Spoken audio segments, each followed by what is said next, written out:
आपको कहने की आजादी, हमें है दिखाने की आजादी। रफ्तार न्यूज पहुंचेगी, मिलेगी भारत में जहां तक आबादी।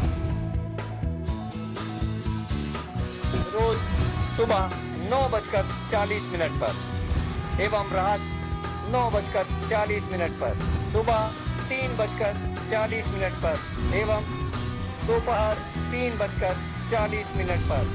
रफ्तार न्यूज, सबसे तेज, सबसे आगे। नमस्कार, मैं शाइना रफ्तार न्यूज में आपका स्वागत करती हूँ। सुप्रीम कोर्ट के फरमान के बाद धमतरी के काले शीशों की गाड़ियां पुलिस तथा नेताओं की सरपरस्ती में बिना रोक टोक घूम रही हैं। शहर के चौक चौराहों पर चल रहा चालानी अभियान काले शीशे लगी गाड़ियों के खिलाफ है, जिसे पुलिस सुप्रीम कोर्ट के फटकार के बाद चलाने जा रही है। जबकि धमतरी एक नक्सल प्रभावित जिला है और सुरक्षा के मद्देनजर ऐसी कार्रवाई की दरकार बहुत पहले से थी। फिलहाल रोज की इस कार्रवाई में कायदे कानून के खिलाफ चलने वाली तकरीबन 20 से 25 गाड़ियां आ रही हैं और उनके मालिकों को काली फिल्म हटाने के अलावा जुर्माना भी भरना पड़ रहा है। वहीं अब जरा साहब और नेताओं इन गाड़ियों पर नजर डाले तो पुलिस के अभियान को मुंह चिढ़ाते बाकायदा सड़कों पर दौड़ रही हैं या फिर दफ्तरों में सीना ताने खड़ी हैं। ये गाड़ियां जब फराटे भरती गुजरती हैं तो खाकी वाले भी नजर फेर लेते हैं। यही वजह है कि पुलिस के इस अभियान से आम लोग नाखुश हैं।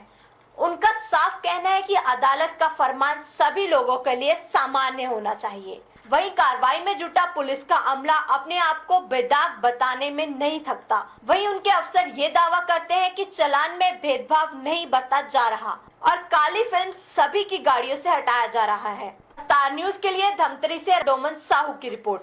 छत्तीसगढ़ के बेमेतरा में स्कूली छात्रों को जाति निवास आय प्रमाण पत्र समय पर बनाने के लिए पैसे की मांग से नाराज अखिल भारतीय परिषद छात्र ने एसडीएम कार्यालय का घेराव करते हुए जमकर हंगामा किया।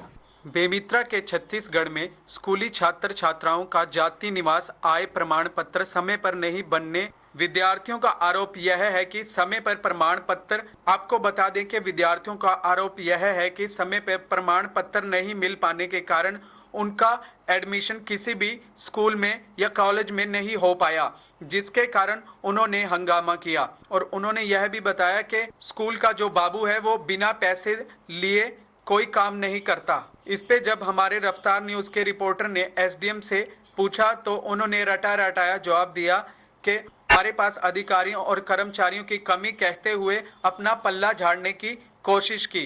अब देखना यह है कि विद्यार्थियों को उनके प्रमाण पत्र मिल पाते हैं या नहीं।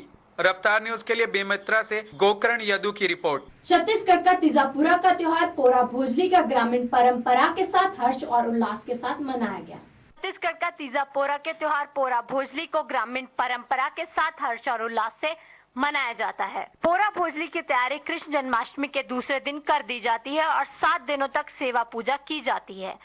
वहीं यह त्योहार बाजे गाजे के साथ सभी ग्रामीण मिलकर भोजली को गांव का भ्रमण कर नदी में विसर्जन कर दिया जाता है। विसर्जन के बाद भोजली के माध्यम से मितानिन बनाया जाता है और उसके बाद मिट्टी का बर्तन, पोला में खाने का सामान, ठठहरी, खुरमी भरकर गैठान में फोड़ दिया जाता है। रफ्तार न्यूज के लिए बेमेतरा से गोकर्ण यदु की रिपोर्ट। धमतरी में गंगरेल बांध के खतरे के निशान के करीब आने के बाद जल संसाधन विभाग और जिला प्रशासन हालात को काबू में रखने काफी मशक्कत कर रहे हैं ताकि बाढ़ की मुसीबत से लोगों को बचाया जा सके। धमतरी के गंगरेल बांध के खतरे के निशान के करीब आने के बाद जल संसाधन विभाग और जिला प्रशासन के हालात को काबू में रखने के लिए काफी मशक्कत करनी पड़ रही है।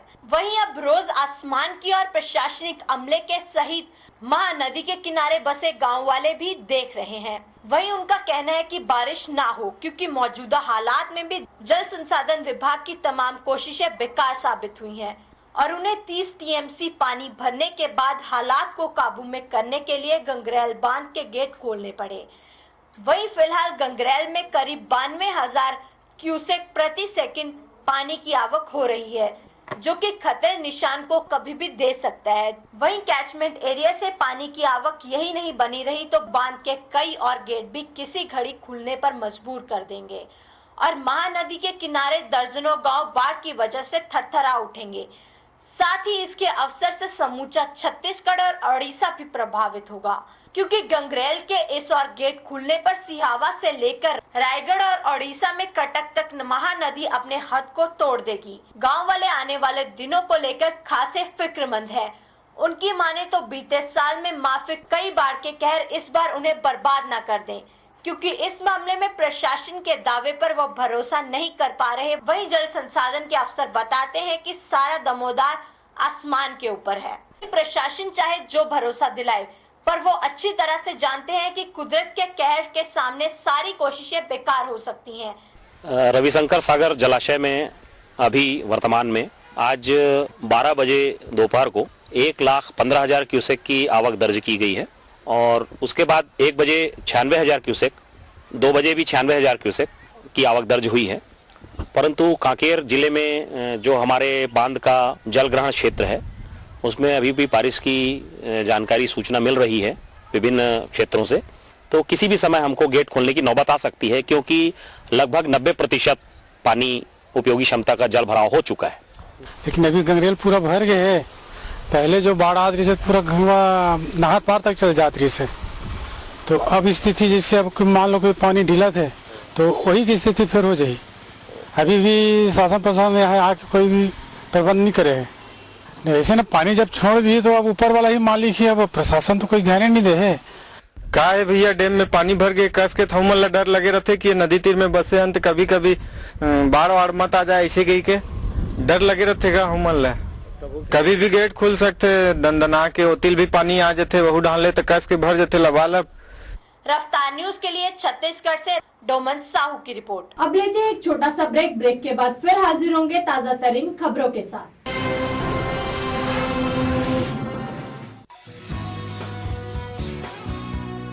आपको कहने की आजादी,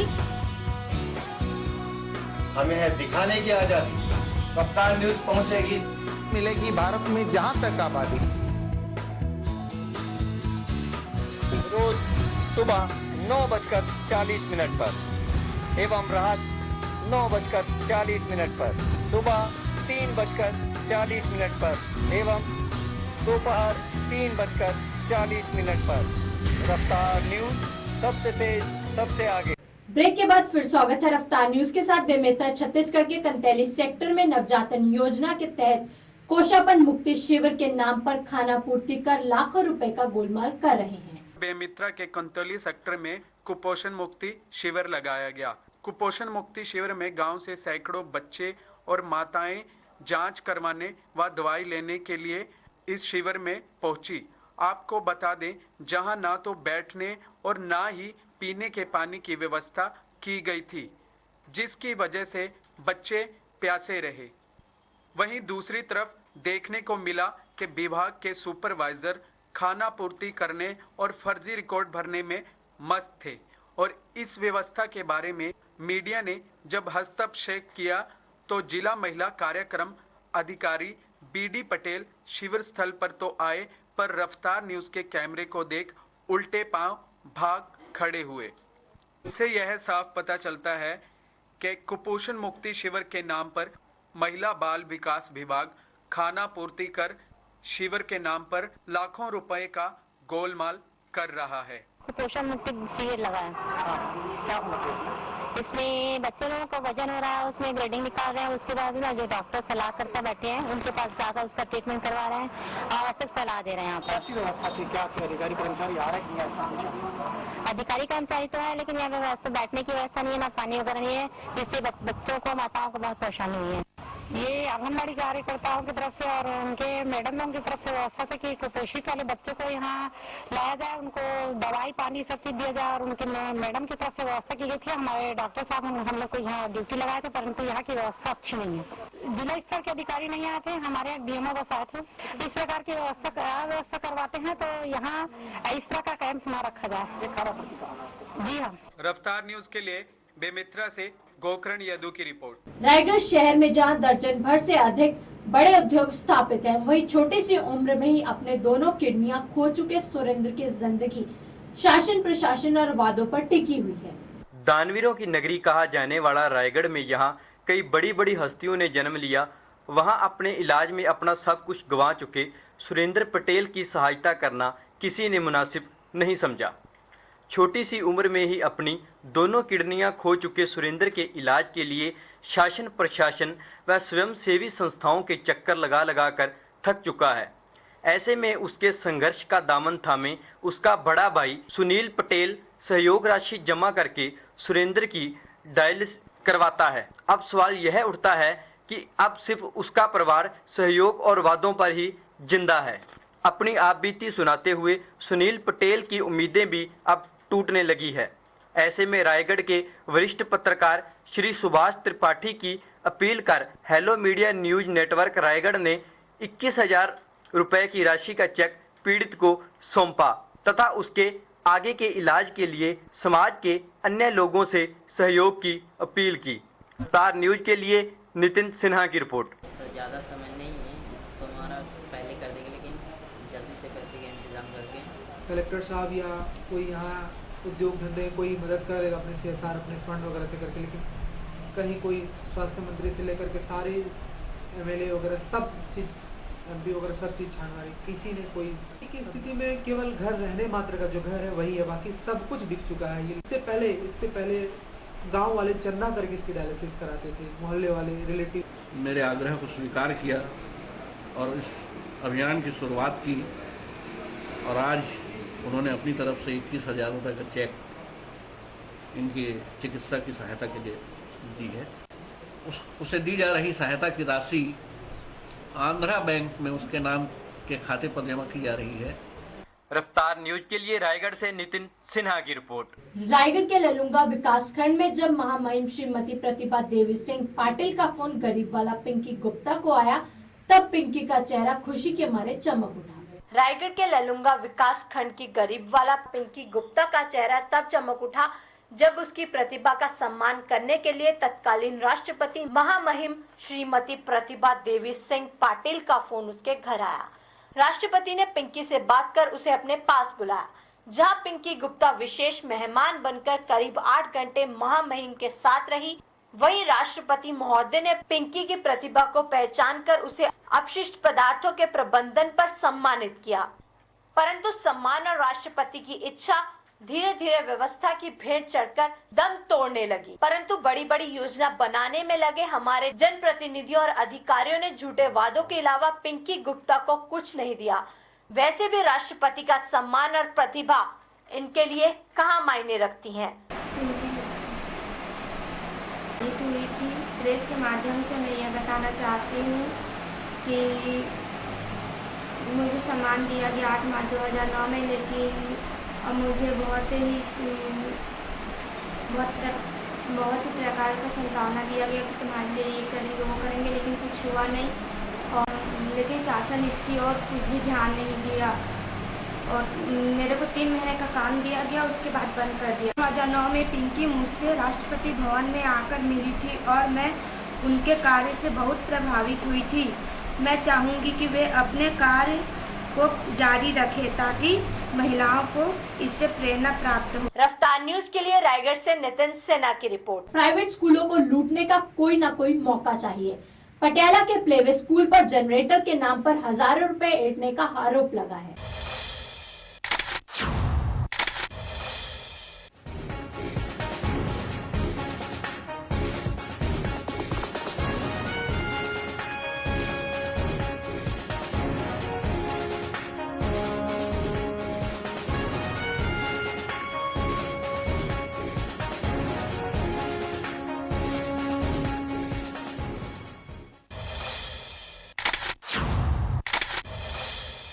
प्राइवेट स्कूल अपनी ठग बाजारी से बाज नहीं आ रहे, वहीं हर दिन नई ठगी सामने आ रही है। कभी बिल्डिंग के कंस्ट्रक्शन के लिए पैसे चाहिए तो कभी इनको क्लास में एसी लगाने के लिए, जिसके कारण स्कूल में पढ़ने वाले बच्चों के माता पिता का शोषण हो रहा है। वहीं पंजाब स्कूल एजुकेशन बोर्ड द्वारा यह भी कहा गया है कि हमारे द्वारा निर्धारित की गई किताबें लगाई जाएं, लेकिन आजकल के स्कूल पैसे बटोरने में इस कदर लगे हुए हैं कि उनको पढ़ाने की सुध भी नहीं रही। वहीं आजकल के स्कूल बाजार बनकर रह गए हैं। पटियाला का प्लेवे सीनियर सेकेंडरी स्कूल, जो कि पंजाब स्कूल एजुकेशन बोर्ड से मान्यता प्राप्त है, वह इस कदर ठगी करने में जुटा हुआ है कि माँ बाप की खून पसीने की कमाई नोचने में लगा हुआ है। आपको यह भी बता दें कि प्लेवे सीनियर सेकेंडरी स्कूल पर कई बार इनकम टैक्स के छापे भी पड़ चुके हैं। सोचने की बात यह है कि स्कूल के द्वारा प्रत्येक वर्ष कितनी कमाई हो रही है, यह अब तक कोई भी नहीं जानता, जो कि एक बड़ा सवाल बन चुका है। स्कूल ठगी करने का कोई भी मौका नहीं छोड़ता, चाहे वो किताबों कॉपियों के लिए हो या जनरेटर के लिए। उनका कहना है कि स्कूल का जनरेटर खराब हो गया है, जिसको ठीक कराने के लिए स्कूल प्रति बच्चे से 300 रुपए की मांग कर रहा है। सवाल यह है कि अगर स्कूल में 1500 बच्चे हैं और स्कूल प्रति बच्चे से 300 रुपए की मांग कर रहा है, तो इससे स्कूल करीब 4.5 लाख रुपए बटोर रहा है, जबकि एक नया जनरेटर 2.5 लाख में करीब आ सकता है। और सवाल यह है कि आखिरकार यह लूट कब तक चलती रहेगी। स्कूल के मैनेजमेंट के द्वारा एक नया जनरेटर लगाया गया है। ਅਸੀਂ ਇਹ ਕਹਿਣਾ ਚਾਹੁੰਦੇ ਜੀ, ਇਹਨਾਂ ਦਾ ਪਲੇਵੇ ਸਕੂਲ ਵਾਲਿਆਂ ਦਾ ਜਨਰੇਟਰ ਖਰਾਬ ਹੋ ਗਿਆ ਤੇ ਹੁਣ ਇਹ ਬੱਚਿਆਂ ਨੂੰ ਇਹ ਜ਼ੋਰ ਪਾ ਰਹੇ ਨੇ ਵੀ 300 ਰੁਪਇਆ ਪਰ ਬੱਚਾ ਦਿਓ। ਹੁਣ ਇਹ ਸਾਡਾ ਤਾਂ ਕੋਈ ਰੋਲ ਨਹੀਂ, ਅਸੀਂ ਪੂਰੀਆਂ ਫੀਸਾਂ ਦਿੰਦੇ ਆ, ਇਹਨਾਂ ਦੀ ਸਹੂਲਤਾਂ ਦੇਖ ਕੇ ਤਾਂ ਅਸੀਂ ਇੱਥੇ ਬੱਚੇ ਐਡਮਿਸ਼ਨ कराइए। मैनेजमेंट का कहना है कि स्कूल के द्वारा जनरेटर के लिए कोई भी पैसे नहीं लिए जा रहे। अब देखना यह है कि क्या सच है और क्या झूठ। आइए सुनते हैं मैनेजमेंट की जुबानी। कुछ डिसीजन होया सी वर्बल पेरेंट टीचर मीटिंग ते ਅਸੀਂ पेरेंट्स ਤੋਂ ਬੱਚਿਆਂ ਤੋਂ ਐਡਵਾइस ਲਿੱਤੀ ਸੀ, बट दे रिफ्यूज। बच्चों के माता पिता का कहना है कि स्कूल के द्वारा जनरेटर के लिए पैसे लिए जा रहे हैं। प्रश्न यह उठता है कि यह जिम्मेदारी स्कूल के मैनेजमेंट की है या फिर उनके माता पिता की। ਅਸੀਂ ਜੇ ਮੰਥਲੀ ਫੀਸ ਦੇ ਰਹੇ ਹਾਂ ਤਾਂ ਫਿਰ ਅਦਰਵਾਈਜ਼ ਹੋਰ ਕੋਈ ਪੈਸੇ ਮੰਗਣ ਦੀ ਲੋੜ ਨਹੀਂ ਹੈ। ਕਦੀ ਇਹ ਆਏ ਮਹੀਨੇ ਕੁਛ ਨਾ ਕੁਛ ਮੰਗਦੇ ਰਹਿੰਦੇ, ਕਦੀ ਸਟੇਸ਼ਨਰੀ ਦੇ ਪੈਸੇ ਮੰਗ ਲੈਂਦੇ, ਕਦੀ ਕਹਿੰਦੇ ਬੱਚੇ ਦੀ ट्यूशन वगैरह लगाओ, तो कोई गल नहीं बनती ना। वहीं बच्चों के माता पिता का कहना है कि हर महीने उनके द्वारा स्कूल की फीस दी जा रही है, लेकिन स्कूल वालों को कोई ना कोई मौका चाहिए जिससे वे उनसे पैसे बटोर सके। इतना ही नहीं, हम आपको यह भी बता दें कि प्लेवे स्कूल द्वारा परमिट वाले ऑटो के बजाय प्राइवेट ऑटो लगाए हुए हैं, ताकि इनकम टैक्स के साथ साथ परिवहन विभाग की टैक्स चोरी की जा सके।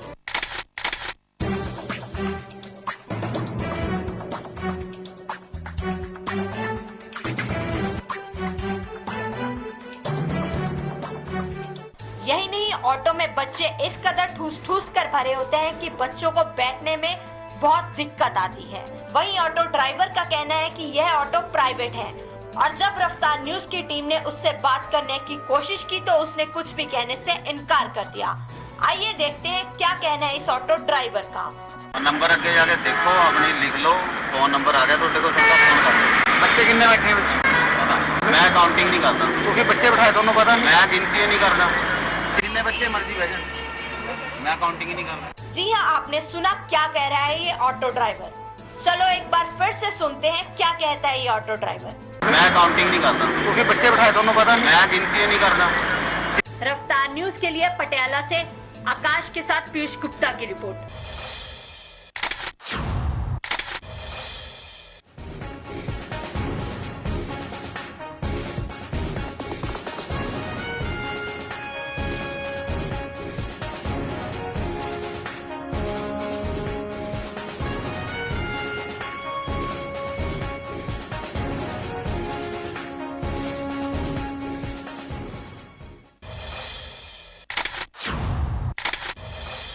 फिलहाल आज के सिलसिले ही समाप्त होता है। कल फिर मिलेंगे रफ्तार न्यूज के साथ, तब तक के लिए मुझे दीजिए इजाजत। नमस्कार।